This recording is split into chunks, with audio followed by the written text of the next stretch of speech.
This is Heart to Heart podcast hosted by Lina Kevlani. Artezaar.com, online art gallery. Hey, welcome to Season 2 of Heart to Heart podcast. This is Lina Kevlani from Artezaar.com. And today we have a very special guest. It's actually one of my teachers who's inspired not only me, lot of students here. Please welcome Mrs. Pratibha Rao. It's so nice to have you here. I think the tables have switched. Absolutely. Thank you, Lina, for having me here. I'm really looking forward to this chat. Oh, very good. Please share with our listeners a little bit about your teaching journey. How did you decide to become a teacher and what motivated for you to stay so long in this profession? Well, let's just say that this is something that's been there from the beginning of my life, I would say almost. I still have vivid memories of myself as a 6-year-old child, gathering together the children in the neighborhood, making them sit on the floor in my parents' garden, and then say, okay, now we're going to play school, and I am the teacher. I never allowed anybody else to become the teacher. So I think that was just foreshadowing was what to come.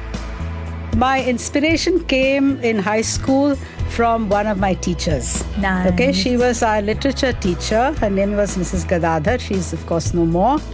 And I was so taken up with her way of teaching us Macbeth, the famous play by Shakespeare. So I can say Macbeth is the book that changed my life if somebody asks me that question. Wow. And that inspired me then later on when I went into college to do an honors degree in English literature. And from then on, it became quite an obvious sort of a pathway for me. So I went and did my Bachelor of Education with English as the main subject to focus on. And so I think I was born to teach. Nice. Because when we were in India, and after I'd finished my B.Ed, I started working, and I worked in an amazing school in Chennai because my husband had a job there. So we moved to Chennai from Bangalore, and I worked in a wonderful school called Sisha. And even today, it is known as one of the best schools in Chennai. And so that was my cutting my teeth in the right place. And I think that has laid the pathway for everything that I have done thereafter as a teacher. And in between, I did try to look at other fields, other careers, because everybody would say, oh, but you're only making 300 rupees, which was my first salary. And look at so-and-so in advertising and in something else and something else. So I gave it a shot. I worked with some friends as an office administrator. I started a small business of my own when my second child was a baby and I didn't want to leave her and go to work from the house. And then I had some little kind of art-related activities as well, but I didn't survive in anything for more than a month or two. The next ad that came out in the paper for a teaching assignment, I would sign up and go for it. So it was like I tried other things, but teaching was the only thing that really drove me. Then came our move to Dubai. My husband brought me and 2 small children kicking and screaming from India. And I said, I'm not staying here beyond the 4 years of your Which contract. year was that? 1984. Nice. Okay. And I had one 6-year-old, one 2-year-old, I think one 8-year-old actually, and one 2-year-old with me. And we arrived in Dubai, bag and baggage, in the middle of the summer of 1984. Not a good place to be here. Absolutely not. And I had to find a school immediately for Malvika, my older daughter. And the younger one was still too young to go to school. So my brother-in-law and his family lived here, and they suggested that I'll go around and look at the different schools. I said straight off that I'm not going to go put the child in the Indian curriculum school because I know what was that like. And thought here's an opportunity for them to do an international curriculum. In those days, the international curriculum was either British or American. Right. More British, if I remember. More British, exactly. So I found myself one afternoon in a set of porter cabins in Karama, and that was the Cambridge High School, which had just started.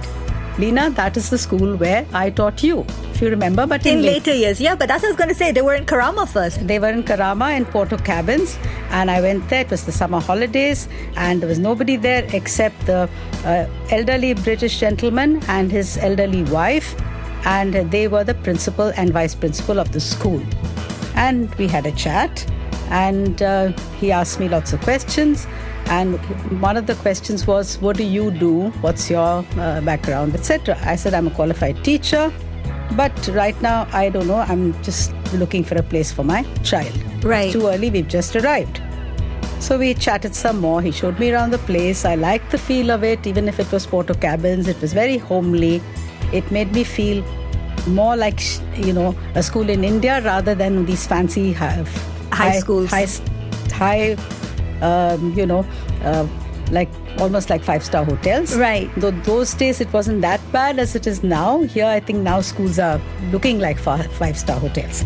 Anyway, so he said, Mrs. Rao, I will give your daughter a place in the school on one condition, and that is that you join our faculty, because it's very rare to find qualified teachers here in Dubai. Yeah, it was 1984 then. Yes. So I said, okay, but I have to set up a house and I have to do this and that. Anyway, I said, I'll think about it. And he said, well, that's a bargain. Otherwise, no seat for your child. Mind you, they had plenty of seats, right? But he was just bullying me, basically. So I went home and I spoke to my family about it. And they said, look, are you planning on working? Yes, of course I am, but after we settle. Forget the settling. Just say yes, because you may not get another job. Okay, there aren't that many schools. There weren't that many schools. Exactly. There weren't that many jobs, and the British schools were only employing British teachers. So, someone like me who was not British but did not want to, and was Indian but didn't want to teach in an Indian school, I think it would have been a bit difficult. And my sister-in-law came to my rescue. She said, if you're worrying about Damu, the little one who's going to look after her, blah, blah, blah, you can drop her off at my house. She was a homemaker, and she said that I'll just keep her. It's only half day. School used to be only half day those days. Yeah, it was 8 to 1. 8:15 to 1:15. Yeah, I remember. Okay?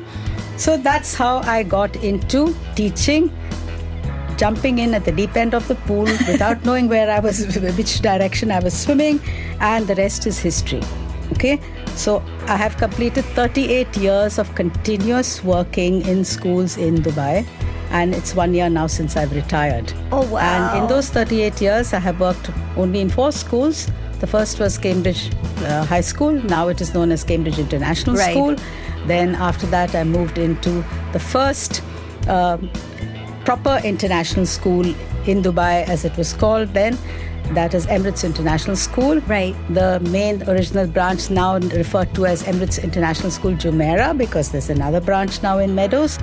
Then thereafter to Dubai International Academy, and where I ended my tenure there as the principal for the last 4 years. And then I actually went back to Emirates International School to be their principal, because they were very keen to have one of their own back in that position. And the last 1 year of my career here, I decided I will work with a young school, a new school that I could help and support and help them kind of just grow up. Grow. And that was Ambassador International Academy. So that's been my journey. I have been an IB educator since 1993, because Emirates International was the first school in this country to introduce the IB. And so in that respect, I think I can very proudly say that I'm actually a pioneer in IB education in the Middle East, actually. Because, nice. Those days we only had GCSEs and IGCSEs. Yes, that's right. And the American curriculum. And the local curriculum. Yeah. Okay. So that's really the journey. And the journey started as a classroom teacher, started in primary school in Cambridge, because they only had a primary school at the time. And my deal was that once the secondary starts, you've got to move me. They kind of refused to move me for the first 2 years of the secondary, saying you're doing such a good job in primary, and I threatened to leave. So then they moved me, and that's how I ended up teaching in the secondary school. And that's how you met me. Exactly. Because I came in 87. Exactly. So from a teacher, primary teacher, secondary teacher, then middle leader, coordinator of the first IB program in the country, and then subsequently the principal's position, which I've held in the last three schools that I worked in. Oh, that is so fantastic. Such a beautiful journey as a teacher, right? See, I'm feeling tired just talking about it. No, but it's amazing, like from the memory of you sitting there and, at a very young age at your parents' garden and pretending to be a teacher to today, that whole circle, it's like you manifested it at a very young age. It's beautiful. Yes. And throughout your career, what teaching methods or philosophies did you find effective in inspiring students? Because you inspired quite a lot of students in these 38 years. Well, I like to think so. And I think actually rather than say that I use this method or that philosophy or whatever, for me, everything just came from the heart. It was very organic.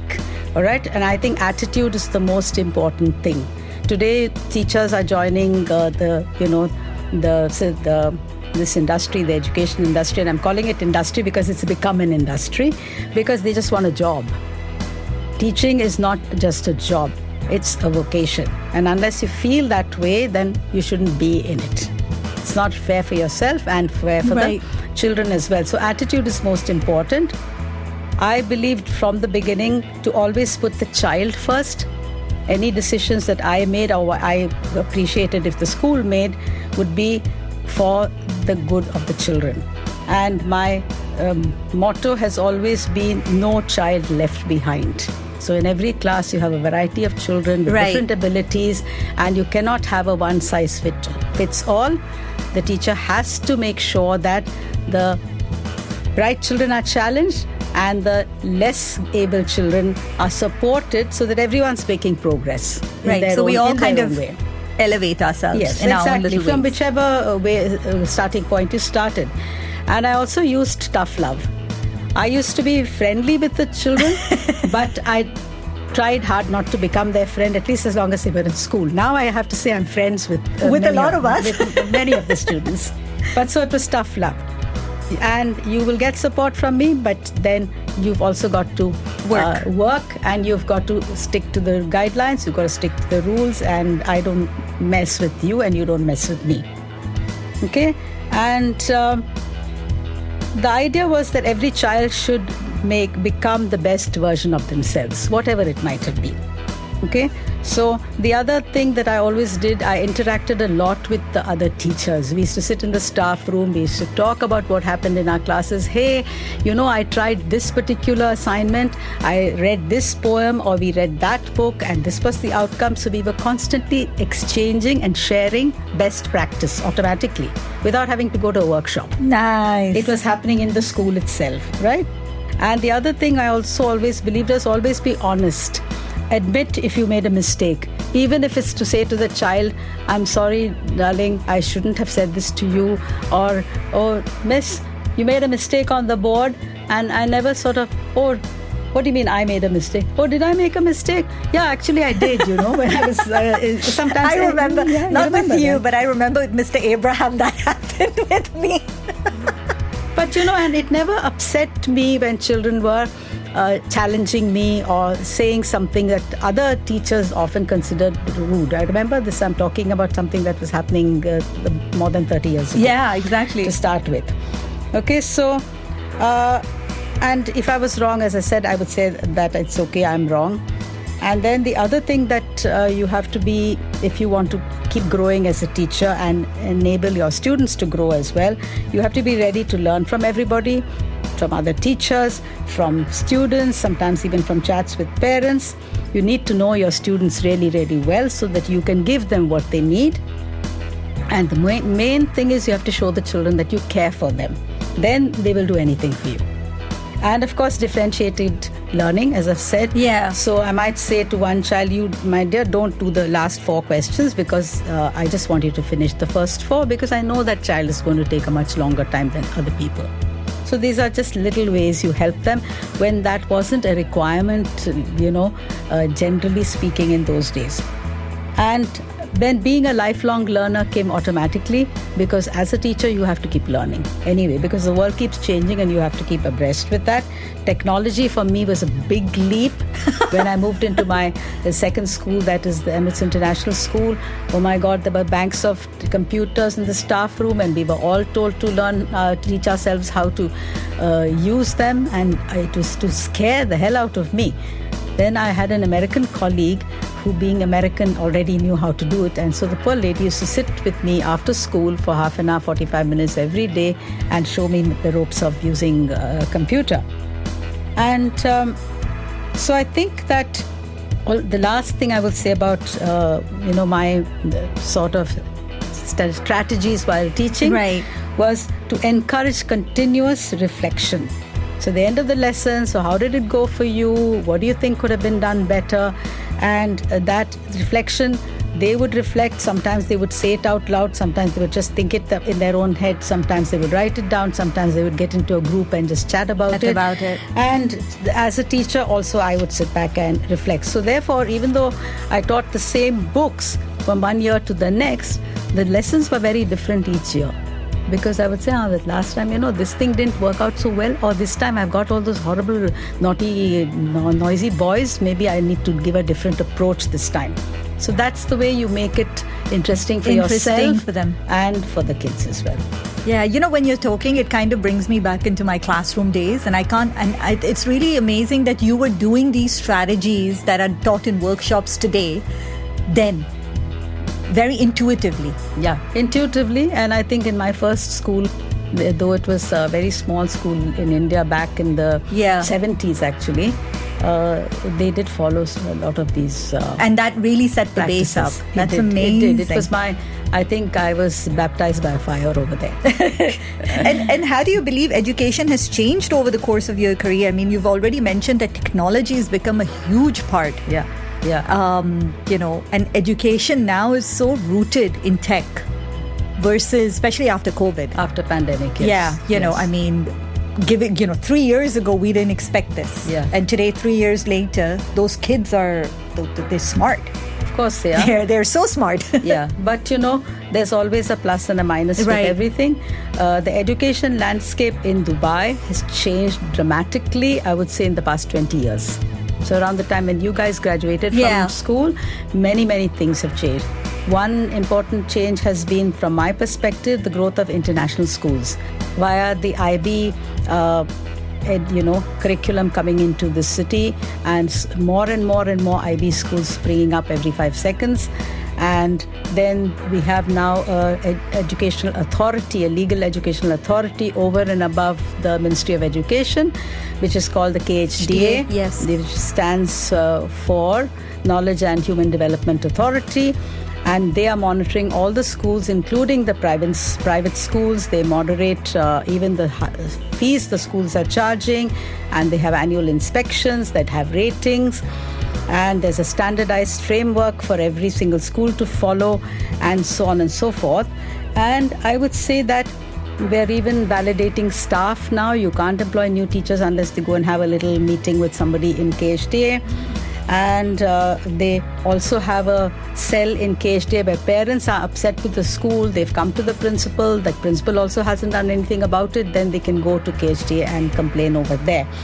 So in these ways, I think that these changes have been beneficial, because I remember from the old days, we would look at some of the other schools, and look at them and say, oh, but look at those people, they're not doing the right thing. There's malpractice going on during exams. Or these are things you would hear, right? Through the grapevine and so on.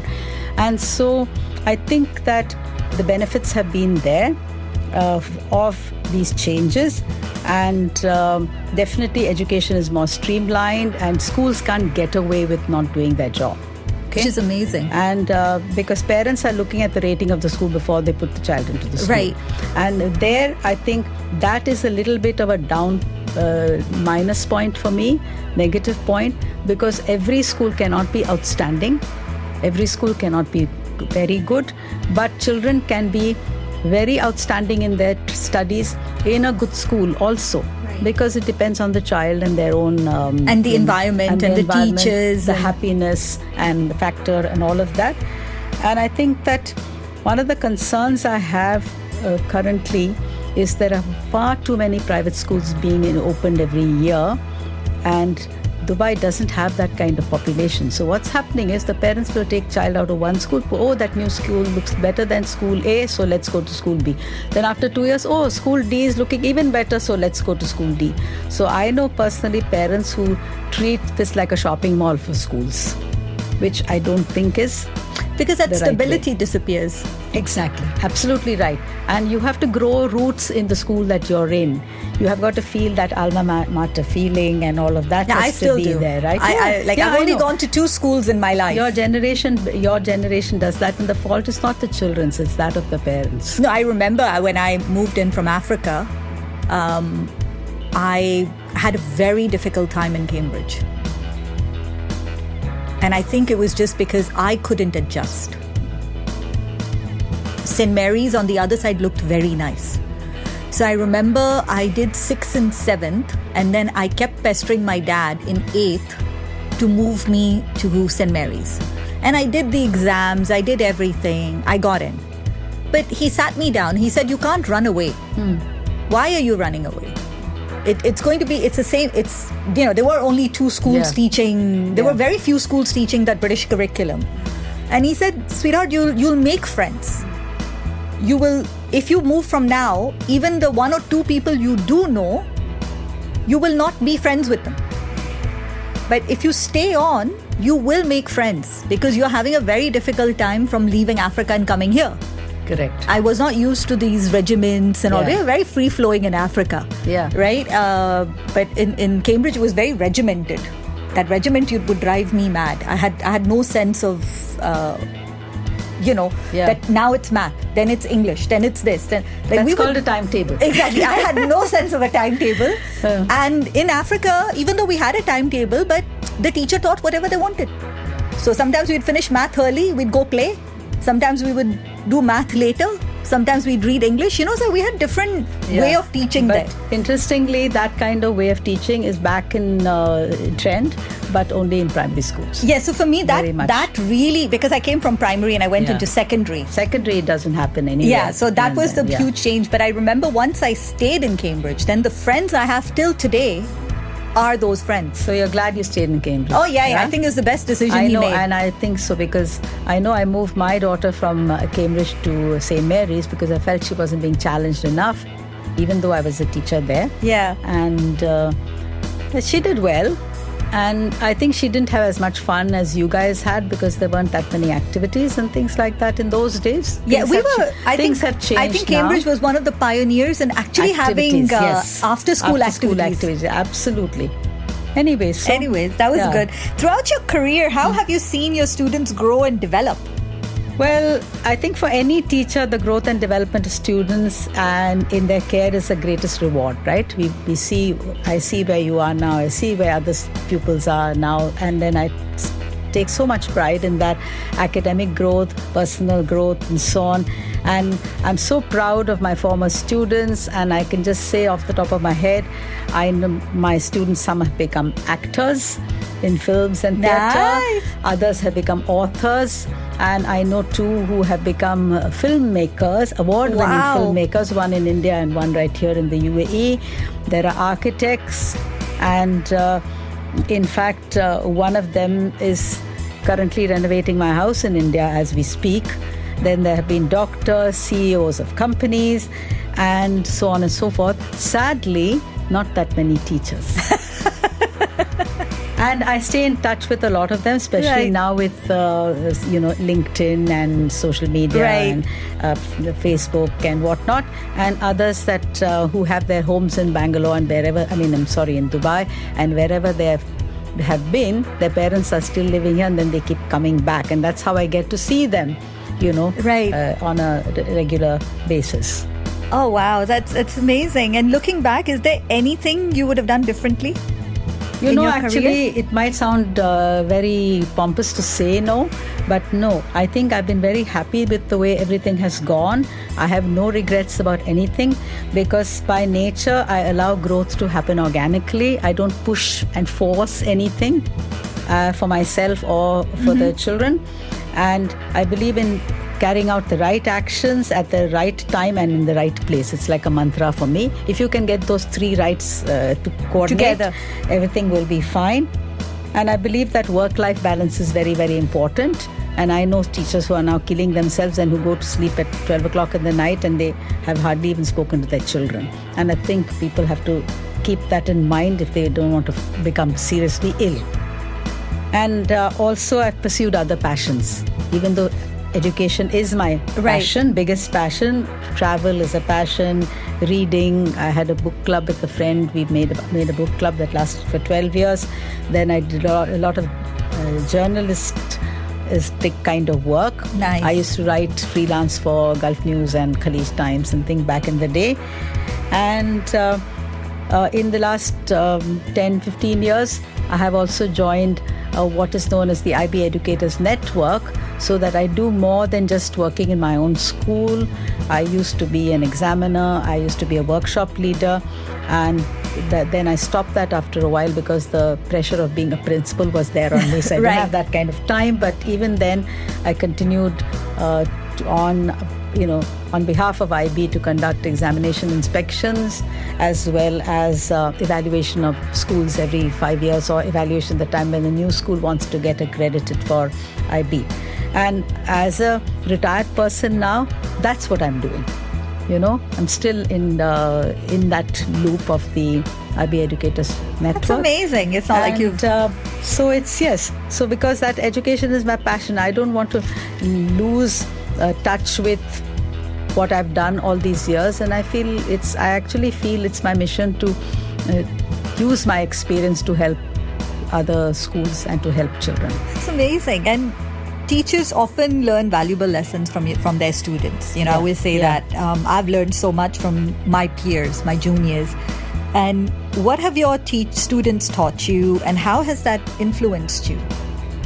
I think as human beings, Leena, we all learn from each other constantly. That's a very nice thing. Yeah, true. And so the teacher-student dialogue that happens on a daily basis, or a teacher-teacher dialogue, or a principal-teacher dialogue, or teacher-parent dialogue, any such dialogue will teach everybody something or the other. If you think at the end of each day, what did I learn that was new today, you'll see at least one thing you would have learned. At least one thing, true. But as long as you keep your mind open to the fact that you are learning. Right. Then, so today I turn to students. If I get stuck with my laptop or computer, I have to just look at one of the senior students and go later, "Oh, miss, again you don't know what to do. Okay, come, I'll show you." That sort of a thing. And then I've learned a lot of patience. And I've learned to be very polite and diplomatic with parents, which wasn't a strong point with me when I was younger. And the other thing is, you never judge people on their externals, because there is always a story behind a difficult child, a difficult parent, a difficult teacher, and you can't necessarily blame the child in particular. And if you dig deep, you will find that there's a root cause to the issue, and then you need to go to the root cause rather than keep shouting at them. True. Or keep complaining to the parent. Right. Okay, and then last thing I would say is that it's also taught me to be very flexible, because a lesson plan can change in 1 second. Right? You've got it all planned, you've got it written down, because nowadays you want to do that for the inspections and things like that. And then suddenly something goes wrong in the class. For example, a lizard fell from the roof onto the ground, and all the children jumped up and screaming and shrieking and running around. I have to change my lesson. I can't get them back to what serious stuff was being discussed. Maybe we talk about lizards and why they're useful, or why should we kill them or not kill them, or any such thing like that. But you have to be flexible, you have right? To be flexible. Without wasting anyone's time. Right. So, there you are. So, we have a section in the podcast, and it's called Did You Know? Tell us one thing all of us students didn't know about you. You know what? I really don't know if there's anything that all of the students didn't know, because honestly, I was racking my brains just now when you said that, and I'm thinking, I think I'm an open book. What you see is what you get, And I don't think I give people any surprises. Yeah, I think that was very true. Where Yeah. we knew when we came to you what we would get. Yes, you know that, right? We knew the kind of support or what we would And be you also told. knew that the bad parts also, that what I might do to you if you didn't. Yeah. We knew that if you too. didn't follow that, right? So I don't know if I have any secrets or any aspects of me that somewhere along the line I haven't exhibited to people. Nice. Okay. And so, there's in advertising, not in school, they used to call me Crazy Leena because I asked crazy questions. I think that came literally from me being at Cambridge, where I was encouraged to ask questions. Yeah. So here's a Crazy Leena question time. Tell us one funny incident that happened in your classroom that you've never forgotten. Okay. I'm sure you had many, but let's take one. Okay. There's one that happened at Cambridge, and this was the grade 10 boys class because it was segregated classes in those days. And I walked into the classroom and I was putting down my books and other things on the teacher's table. And then suddenly I saw one piece of paper, and there was a sort of a lump of poop actually in that. And then all the kids in the back were sniggering. So I looked at it, and in a split second, I didn't say a word. I just picked up that piece of paper, which with the poo on it, and I walked to the window, and we were on the second floor, and I flung it out of the window like that, and I came back and sat, and I said, okay, let's get on with the lesson. And they were all, huh? You threw that away? I said, yeah, why would I keep shit on the table in my classroom? I knew what it was. Right. It wasn't real shit. It was one of those slimy things, the rubber things that you get in these malls, where then children throw it at each other and they shriek and they scream and then they tease people and they bully, etc. So anyway, the person who it belonged to wanted it back, and I said, "Sorry, you're not leaving the classroom. You can go look for it at lunchtime." And so that was one. I think after that, no one dared to do anything silly and stupid like that. That was one. Then the second one, I'll tell you just one more because this was really funny. This was at Emirates International School when the school was very new and lots of classrooms because it was built to be a big school, but less students because it was the first year. And I needed to go to the bathroom in the middle of the lesson. So I gave the students some work and I said, I'm just going to be just going down the corridor. I didn't actually tell them where I was going, and just get on with your work. So rather than go to the staff room, which was downstairs, I just went into the girls' bathroom. And I shut the door.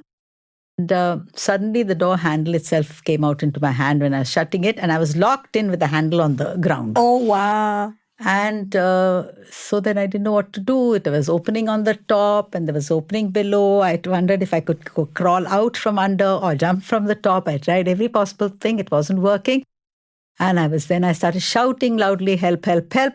Nobody could hear because the outer door was also shut with those, auto-closing hinges, etc. Right. Finally, I had to sit like that for 1 hour, and then the brake bell rang and the girls started coming into the bathroom. Then they could hear me shouting, and then somebody opened it from outside. Luckily, they could open it from outside. And because it was during class time, no other child had come in during that time. Right. And they opened the door. Miss, what are you doing sitting in our bathroom? I know it was. I was traumatized, but then I went back and they said, "Where did you go? We went all over the place looking for you. We even went downstairs and told the principal that our teacher's missing." Teacher's missing. Teacher's been abducted. Exactly. So there we go. So we end on that funny note. And here's a final question. As you retire, what message or legacy would you like to leave behind for your students and colleagues? Okay. Very quickly, I think, first of all, I have to say that I outstayed my welcome in schools, and I retired 10 years beyond the retirement age. And my legacy to education, I must say the first and most important is my younger daughter, who's herself a teacher now. And she's an absolutely outstanding teacher, even if I say so myself. And I think that I've got many takeaways for the next generation. And I would say to students that always strive to be the best version of yourself, and don't worry too much about competing with other people. The competition has got to be with yourself. You've got to improve yourself from one day to the next to get where you want to be the best version of yourself. And I think that's really what I want to leave behind. Oh, that's amazing. And on that note, thank you, Mrs. Rao. It was amazing having you. I never thought this would happen if you had asked me this 30 years ago in school. But thank you for being such an inspiration. Thank you for really looking out for students like me who were very lost in their heads at that moment, and giving us a platform. I think I owe it a lot to you, Mrs. Kaur and Mr. Abraham. I think those three teachers really shaped my destiny, or if I want to say my passion for whatever I am today. You made us proud, Leena. No, I think I had good teachers. I think me and Sandeep agree on that. A lot of us agree on that from Cambridge. I think Mr. Abraham himself has really contributed in his... We used to be so scared of him. But that said, he put discipline in us. Yes, he was a great guy. He's I an remember amazing these teachers. In fact, I'm still in touch with Mrs. Kaur. Yeah, Mrs. Kaur was very loving. I don't think anybody could teach history with so much love. Absolutely, agreed. But yeah, thank you so much. And on that note, guys, stay inspired. Strive to be the best version of yourself. And keep tuning in. See you next time.